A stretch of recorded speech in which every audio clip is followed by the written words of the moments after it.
What's going on, everybody, and welcome back to another episode of the Rutgers Rundown podcast, episode 10 today.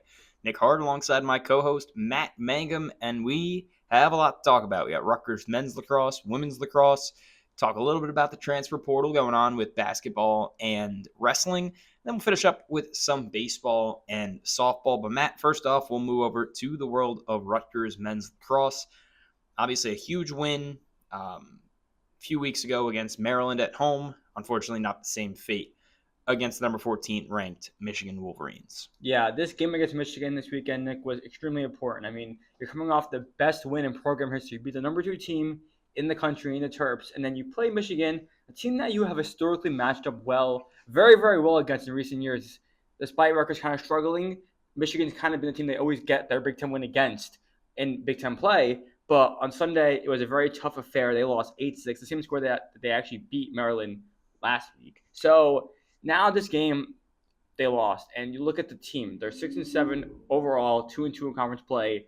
One more game left of the regular season at Penn State, and you're thinking, okay, what is the postseason going to look like for Rutgers? And if you ask me, if you want to make the NCAA tournament, you got to win out in the Big Ten tournament and beat Penn State, because if you did beat Michigan on this Sunday, you would have actually been in a two-way tie for first place in the Big Ten. That's crazy enough, Nick. I don't want to say hating, but very harsh on this team a couple weeks ago, right after the UMass loss. We were like, this team is not going to get it done in Big Ten. And they could have had they could have been 3-1 in conference play heading to the following game of the season. And that would have been absolutely huge. And Penn State, of course, is a good team too. But you think maybe, hey, we're 3-1 Big Ten play. We'll take this matchup. And then they could have had a home game in the Big Ten tournament. But now it's looking like you really got to just make a run in the Big Ten tournament to go to the NCAA tournament. So it feels like that Maryland win was all for nothing now, harshly enough. Well, yeah, I mean, you look at the rankings. Rutgers came into that game against Michigan, number 18. You'd almost think that they'd swap with Michigan had they taken the win, maybe move up to 14, 15, 16, whatever. But it was identical first halves from both teams. 3 goals each in the first, no goals scored in the second. Rutgers did take the lead in the third period as Colin Cardilla scored a goal to take a 5-4 lead, but then Michigan ripped off 3 straight goals towards the end of the third and into the fourth to take the lead.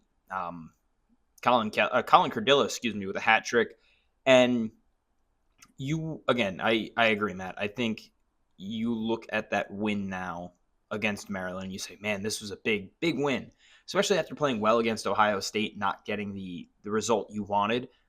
To lose to Michigan the way that they did is tough, because now you go from likely in the not the conference tournament, but the NCAA tournament with a win, to having to basically run the table in arguably the toughest division or toughest conference in college lacrosse. So obviously not an ideal situation for them.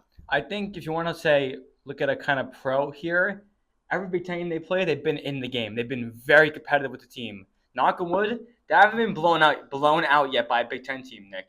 Every game, look at the scores. They beat Johns Hopkins 11-8. They lost to Ohio State just by 2 goals. The number 3 team, who is also sitting top of the Big Ten right now. They beat Maryland. That was in Michigan by 2 goals. So every game, there's an opportunity to get the win. They've kept it very, very competitive. And the fact that Rutgers is ranked number 18, you could say, hey, maybe that's a little too low for them. I don't know. But look, they're very competitive in these Big Ten games. And a couple months ago, in February, I would never have thought they've been in this position they were in. And hey, now you look at Penn State. You got it. If you get a win there, you get it set up a nice, probably a decent spot for the Big Ten tournament. Maybe we can make a run. But again, now that game was much more of a must win than it was last week. Yeah, and it's tough because in net you probably have one of the best goalkeepers in a while here at Rutgers in Carden Stoller. Only giving up 8.5 goals a game. I mean, that should be enough to win you a lot of games, but he's got a 6-7 record in between the pipes. The offense, that's it, man. Yeah, I mean, he's got almost a 60% save percentage, which is great. But yeah, you look at this team as a whole and you look at kind of the scoring, and it's not consistent. Colin Cardilla leads the team with 20 goals. Colin Kelly 14, and then you kind of see a drop-off. J.J. Aiello was one of those players that you thought was going to be like a freshman sensation. He's been solid, 10 goals on the season, but not necessarily what you wanted it to be, Mm-hmm. what you wanted him to be. So Rutgers men's lacrosse in a tough spot. I think based on the way the season started, I think they're in a better spot than a lot of people thought. Yeah. But it's also going to be very difficult to make it to the NCAA tournament without basically running the table in the gauntlet that is the Big Ten tournament. I guess you want us to look at some positives. They have a lot of younger players coming back. Colin Cardilla, JJ Aiello, of course, Colin Zeller. They're all freshmen. Hayden Sommer. So a lot of talent. Carden Stoller. A lot of talent that'll be back next season. And like you said, Nick, like a couple months ago, this team you were thinking, oh, it's going to be a disaster. And hey, there was a point last week where, hey, maybe this team actually be a tournament team. And there still is. It's obviously more unlikely than it was. But I think they've salvaged their season a little bit. I think, after a terrible non-conference slate, there's some hope here. They're actually doing statistically better in Big Ten this year than they were last year. And they had a much better team last year with Ross Scott, Shane Knobloch, Jack Amon, all those guys. And they're doing better this year in the Big Ten. So we'll see what they make of it. You're going to have to beat Penn State and then pull together some wins in the Big Ten tournament, and then maybe you can get in the national tournament. We shall see. But for women's lacrosse, kind of a different story. Started the season well. Hit a little bit of a rough patch in the last few games, losing their past 3 contests against first one at Penn State. And you play 2 pretty solid ranked teams, number 3 Northwestern, who absolutely shut down Rutgers. And then the homecoming of arguably, I don't even know if it's arguable, but probably the best player in Rutgers women's lacrosse history in Cassidy Spillis, as she's an assistant coach over at USC. And USC came in and took care of business 13-4 last Thursday. Yeah, and this was another matchup where I actually think Rutgers could pull off the win. It kind of reminded me of the Ohio State matchup a little bit because Ohio State, number 21 ranked, coming to Piscataway. USC, number 22 ranked, coming to Piscataway. And USC had their fair share of struggles in the Big Ten play. So they were they were 1-5 before that game. So in Big Ten play. So you're thinking, this team, Rutgers can get a win here. They were only Big Ten wins Ohio State, a team that Rutgers also beat. So they lost to other teams, obviously, that Rutgers lost to. So you're thinking, Rutgers definitely pull off a win here. I mean, USC's traveling from the West Coast. Rutgers is their home. A lot of advantages here. And for the most part, again, it was a close game, Nick, but Rutgers just struggled they couldn't get ahead of USC. That's the thing. They were playing catch up the entire game. And you go into the fourth quarter, down 7-4. Hey, guys, we still got a game here. Only 3 goals. We have plenty of offensive talent on this team. We can make a comeback. Nope, you're wrong. USC scores 6 unanswered goals, and they win 13-4. And the scoreline looks extremely harsher than it was for most of the game, basically. Yeah, I mean, you could see that Rutgers, I don't want to say wasn't in it, but from the open, it was just all USC. They seemed to have all the momentum. Granted, it was a fairly tight game going into the half. It was 3-2 going into halftime. Yeah, close game. But it felt like USC had the upper hand, and Rutgers just couldn't get anything going. I mean, the only 3 players scored for Rutgers: Samantha Swanovich, Caroline Ling, and Michelle Warren, the only goal scorers, as Swanovich had 2. But yeah, it seemed like USC was just so far out ahead. Even only having a 1-goal lead at halftime, Rutgers outshot, outplayed, and USC is a solid team. But for this Rutgers women's lacrosse team, as you said, 2-4 conference record, 8-7 overall, and not an easy slate to finish out the season. You play the number 7 ranked Maryland Terrapins, number 13 Michigan on the road. Matt and I actually will be on the call for that game against Maryland.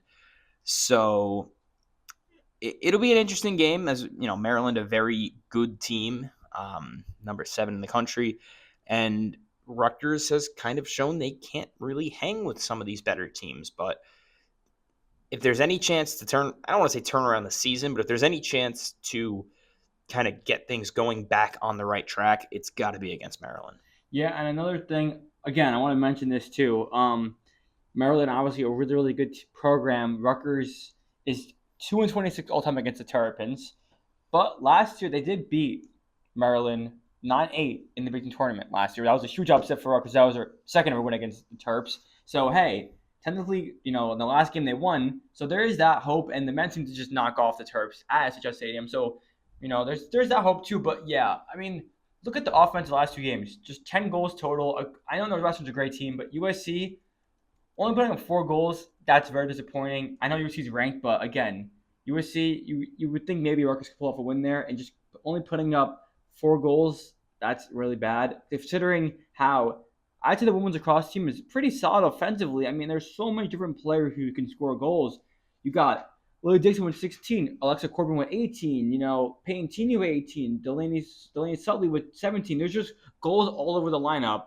And the fact that like you mentioned, Nick, only 3 goal scorers, it's just that's never going to win you a game. Well, you look at this Maryland team and you say all those names for Rutgers. I counter you with this. Corey Edmondson leads this team, 37 goals. Then followed by Jordan Lipkin, 24 goals. And then Maisie Clevenger with 19 and 2 players with 17. So if there's one thing about this Maryland team, it's they are going to find the back of the net. I mean, you're ranked that high for a reason. Obviously, you are able to score a lot of goals. And I mean, you look at their past couple games against Ohio State, close one, 8-5. And it's kind of been similar. They beat Arizona State 18-14. Like, talk about a high scoring game. Beat USC. That's a shootout. So Maryland beat USC 16-8, doubled them up. So Rutgers going to have to change their fortunes a little bit, maybe change up some of the way they've been playing. But from the current season to looking ahead to next season, we have some exciting transfer news, both in the world of wrestling and basketball here on the Banks. Maddie M., I'll let you take it away for wrestling. Yeah, so just looking at wrestling, we knew that going into the offseason there was going to be some holes in the lineup to fill. And, I mean, I think some of the biggest ones were obviously 125 is still a hole that needs to be filled, but we have Rutgers has freshmen there. But the biggest were 174 with track and trolley graduating, 197 with Paz retiring, and heavyweight with Yara Savakuski graduating. And Rutgers did, I'd say, a pretty solid job. I will, if you want to give them a grade, I'll say B+ because you bring in Remy Conner from Michigan State, 187 pounds. I mean, it's an okay transfer. He was an NCAA qualifier last year, but still didn't have the best year overall. I think he went like 13-14. He did beat Paz though, so did beat a Rutgers guy. So he's someone that has to be developed. He was a redshirt freshman last year, so he's going to be a sophomore next year. And then you bring in Lenny Pinto from Nebraska, and this one had me hyped, man. I was really shocked that Rutgers landed him. Last year he was the Big Ten runner-up, actually, 174 pounds, and three-time NCAA qualifier. So this guy's got that experience, and this is a huge transfer for Rutgers. The Stroudsburg, Pennsylvania native comes into the Banks, and I think watch out for him. He's definitely going to be – he can be All-American next year. He'll definitely be, I think, ranked top 12, top 13 in the lineup.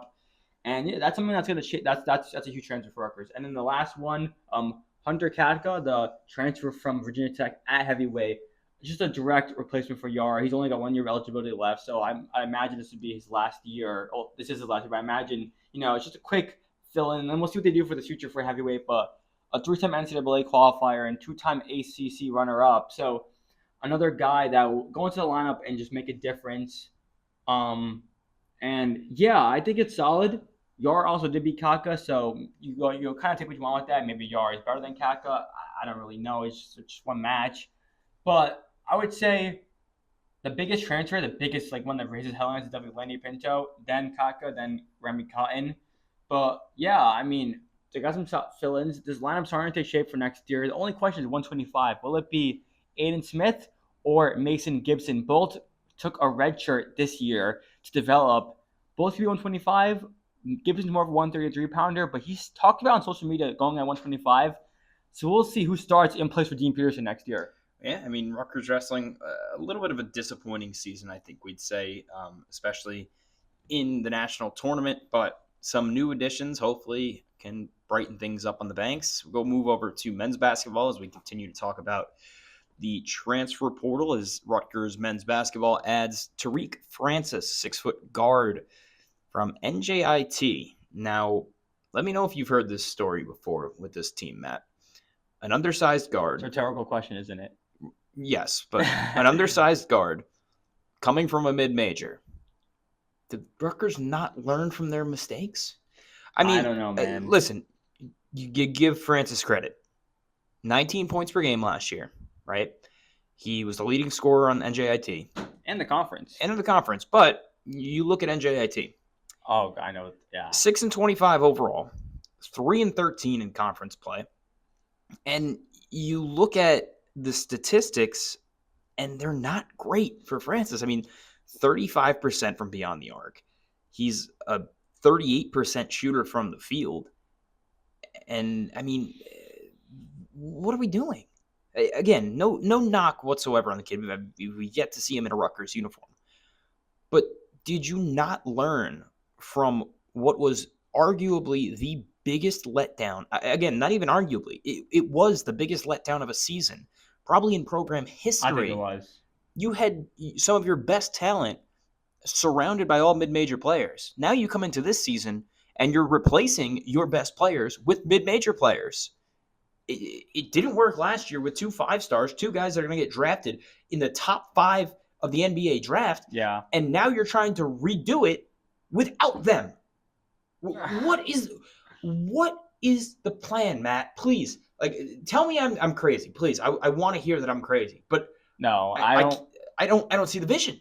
I think the question is just really is where do the Rutgers go from here? And I don't think there's an answer. Well, I mean, obviously no one can replace Dylan Harper and Ace Bailey. No. But like a mid-major transfer, but also where else can they get? You know what I'm saying? They're not going to get some star Big Ten freshman in the guard, or not freshman, but Big Ten guard or ACC guard. They're not. You know what I'm saying? This is kind of how it is. It feels like. Listen, it's the second transfer that they had. Darren Buchanan Jr., from George Washington, was the other transfer. He was 6'7" guard out of there, 10.6 points per game, 45% shooter, average about 6 rebounds per game. So essentially, you just picked up another Emmanuel Agbole as far as play style goes. But what does Rutgers have? 5-6 players on the roster right now? It's not many. And the freshmen coming into including them. Listen, again, what have we learned from freshman players? No matter how good you are, it doesn't matter if you don't have a team around you. Yeah. I mean, look at Duke. Duke had the best freshman in the country surrounded by players who were able to play at an ACC level.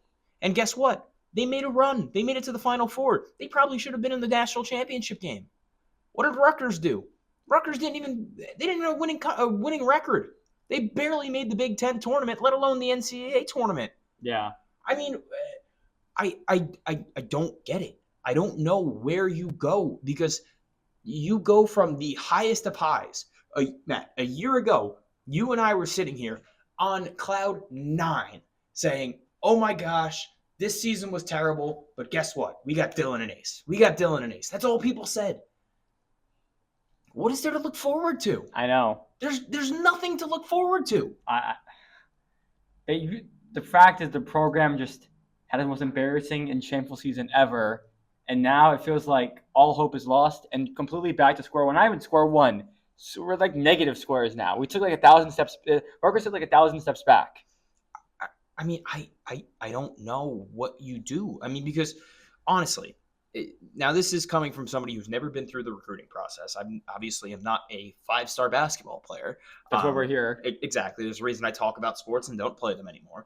But if you're a 5-star and you saw what Rutgers did with 2 of the best 5-stars in program history, you're never going to get close to that again. Yeah. Why would you ever come here? You're not coming here for program prestige. You're not coming here for coaching. You're not coming here to win. You have to change the culture of Rutgers basketball if you ever hope to even sniff a 5-star ever again, in my opinion. Yeah, I mean, I feel like no matter what transfer Rutgers brings in, it's going to be kind of looked at as questionable and, just not good enough. And, yeah, so now look at next season, and, I mean, is there really any hope? I hate to say it. No, there's no hope. There is absolutely no hope. Yeah, I hate to say it. If they finish 17th out of 18 teams in the Big Ten, I'd be impressed. Honestly, and that's not an overreaction. This team right now, who is your leader on this team? Yeah, I mean, look at Jeremiah Williams is gone. There was reports that Rutgers reached out to Jeremiah Williams, apparently. I don't know if you saw that tweet. Yeah, I did. That's the most Rutgers thing ever, to reach out to a player that is ready to enter the transfer portal. But honestly, who is the leader of this team? Emmanuel Agbole? Is that who we're putting our faith in? You either got to look at him or Jermichael Davis. Well, look what happened when you put your faith in a big man a few years back with Cliff Amore. He wasn't bad, but he wasn't a star. Yeah. Or JaMychal Davis. He played well for Rutgers at times, but he's not a 20, 25-point-a-night guy. I mean, getting me all riled up on a Monday, but unfortunately that is the state of Rutgers basketball right now. It is in shambles, and no disrespect to either one of these transfers. I've yet to see them in a Rutgers uniform, but if history has taught us anything, this is not the recipe to success. It's as simple as that. It's not the recipe for success. All I could say is just strap in Rutgers fans for interesting season next year. That's all I'll say. I mean, that's putting it lightly. But yeah. We'll move over now from the transfer portal over to baseball. Rutgers baseball continues their struggles in conference play, dropping 2 of 3 out in West Lafayette to Purdue. A 2-1 loss in game 1, which, Rutgers was right in. Unfortunately, couldn't get a run on the scoreboard until the 9th inning. But they put up 10 hits, just weren't able to capitalize, whereas Purdue scored 2 runs and only had 4 hits. Rutgers' defense also has been bad as of late. I mean, in the Seton Hall game, Rutgers they have them down for 1 error, but I was at that game. I thought there was more than that. Had 2 errors in the game 1 loss against Purdue. I don't know, just not Rutgers' way. They had another error against Purdue in game 2. And this is a team that went like 18 or 19 games without an error. Now all of a sudden it's falling apart. But Rutgers did win game 3, 6-3. Had a couple homers from guys like Ty Doucette and Matt Chattel. And Matt, I want to say Ty Doucette has completely changed his approach up at the plate and has basically resurrected his season from, a batting average perspective. You're saying what are you saying? Like how he kind of goes about hitting the ball? Is that what you're saying? I mean, he's completely changed his approach. Interesting. Where he was batting in the low 240s, I want to say, earlier on in the season, now up in the 300s. But I actually talked to Ty Doucette after the Seton Hall game, talking a little bit about his change in swing, and we'll hear from him right now. Ty, coach just kind of talked about it, hitting 240 to start the season, now up in the 300s. What has changed for you at the plate? Yeah, I think really locking in mentally. I kind of, had some help from some people around me, and I was kind of making the situation and at-bats bigger than they were. Sort of just in my own head, result-based, result-focused, and now just switching to 1 pitch at a time and really focusing on the ball because that's the only thing that matters. I think at the start of the year I was focused on so many outside factors and everything but the only thing that matters, which is the ball. And I mean the last 10, 12 games or so, I think I've done a better job with that, and then good things come. So going off that, how much would you say is mental as opposed to a physical change? 100%. I haven't changed anything physical. It's just been everything mental. I mean, I know what my swing can do. I know, there's nothing wrong with the way my body's moving. And if there was a problem, it would be mental as well. Just something that was in the way, and just kind of let myself go and just play. And then you made the play over in the first inning over by the wall. How much of a factor did weather play in this game for you in the field? It was windy for sure to start. The first five innings or so. I mean, that ball was probably 10, 15 feet out of play, and I knew it was going to come back a little bit. So just try to time it up. I knew I was going to have to go into the wall, or it was going to be just over. So just timed it up, and glad I got the first out of the game. And then another multi-hit game, multiple runs scored. How do you kind of keep this going the rest of the season, especially with a Big Ten series coming up? Yeah, just 1 pitch at a time. Just keep doing what I've been doing. Focus on the ball. Focus on just playing free and having fun, and just keep staying out of my own lane, and just try to win ball games. That's really what matters now, and especially getting to the back half of Big Ten play now. Win a couple more, and next weekend win a couple more, and just keep doing that. So, yeah. Todd, thank you for the time. Thank you. Good luck the rest of the season. Thanks, man. And Matt, it's weird with baseball because a lot of success or failure in the sport could be mental. And I feel like that's the case for a lot of different sports, but I feel like especially baseball, when oh yeah, it's a sport when you are you're failing more often than not. You're failing if you fail 3 out of 10 times, or excuse me, 7 out of 10 times, you're a Hall of Famer. So it's a very taxing sport mentally, but to be able to make that change and it just be basically a mental change, it's pretty impressive.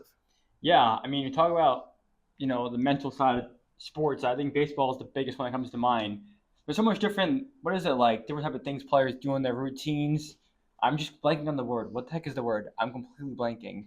I mean, you think like superstitions? Yes, Or... like their superstition, like kind of wear these socks, like that type of stuff. Like that, I feel like that's I know every sport has some of it, but baseball has the most superstitions with that, like mental side of things. Yeah, I mean, again, when you're supposed to fail more than you succeed in a sport, the mental aspect of it is something that's very, very tough. Yeah. When you think of mental games, you think of baseball, you think of golf. Shout out Rory McIlroy winning the Masters this weekend. There you go. Completing his Grand Slam and fighting off all those demons of losing so many majors. There you go.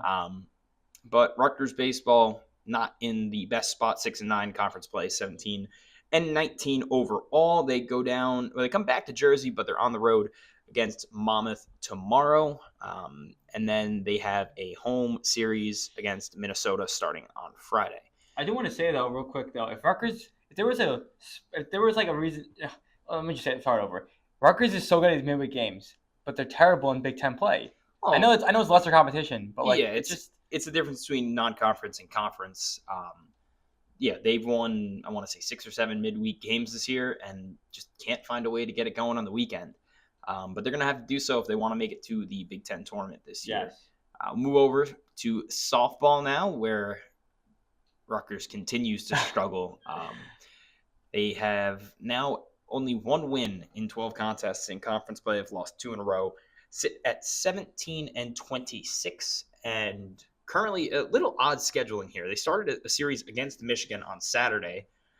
That's rolling now over into Monday, so they will play the finale of that series today at 4:30. Yes. Hoping to avoid the sweep before coming home and taking on Seton Hall. I mean, not really much you could say. I mean, Ella Harrison's been really the only bright spot for the Scarlet Knights team. Jill Anderson has been solid at the plate, batting .382. Bailey Briggs, .302. Ellie Matthews at .285, the top 3 hitters. So Rutgers only having 2 hitters in the 300s. But, softball's interesting because it can really be dominated by one player, which we saw early on in the season from Harrison. We've seen that kind of slip a little bit, but it's kind of expected when you have basically an 18-year-old going up against some of the best teams in the Big Ten. Yeah, I mean, that's the thing is that, this roster is very, very different too. And yeah, you're putting all that faith into Ella Harrison. An 11-13 record, 2.223 ERA. I mean, hey, like, if you want to look at a bright spot, again, a bleak season, it's definitely her.